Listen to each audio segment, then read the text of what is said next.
Toute la journée, dans les rues de Paris, des militants écologistes ont multiplié les actions. L'objectif était de montrer la mobilisation des citoyens sur le climat, mais aussi de rendre hommage aux victimes du réchauffement climatique. Alors que 2015 doit être l'année la plus chaude jamais enregistrée, le rassemblement le plus important avait lieu, vous allez le voir, au pied de la Tour Eiffel, sur le Champ de Mars. Un peu plus de 6000 personnes étaient présentes selon la police, au moins 15 000 d'après les organisateurs. Océane Nicole.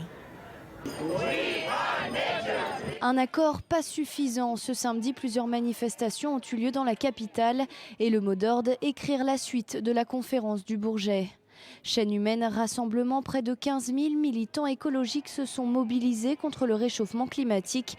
Ces 2 semaines de négociations de la COP21 n'ont pas été concluantes selon les ONG.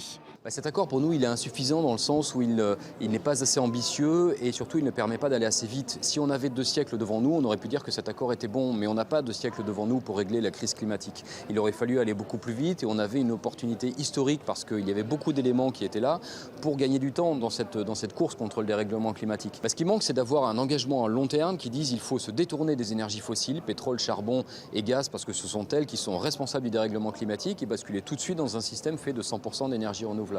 S'il y avait eu ça dans ce texte, on aurait applaudi à demain. Malheureusement, il n'y a pas ça. Mais ce qui inquiète particulièrement les écologistes, c'est la fiabilité de l'accord dans les années à venir. Le long terme et le moyen terme, l'accord semble avoir acté des options vraiment ambitieuses. Maintenant, là où on n'a pas d'assurance pour l'instant, c'est sur le pré-2020, donc sur ce qu'on fait dans les prochaines années, parce que si on se donne des objectifs de long terme ambitieux, il faut accélérer dans les prochaines années, et c'est là où sans doute le texte ne sera pas à la hauteur. À midi, une minute de silence a été observée par les manifestants en hommage aux victimes du réchauffement climatique. Et pour ces rassemblements, pas moins de 2000 policiers ont été mobilisés pour éviter tout débordement. Pas fini, pas fini.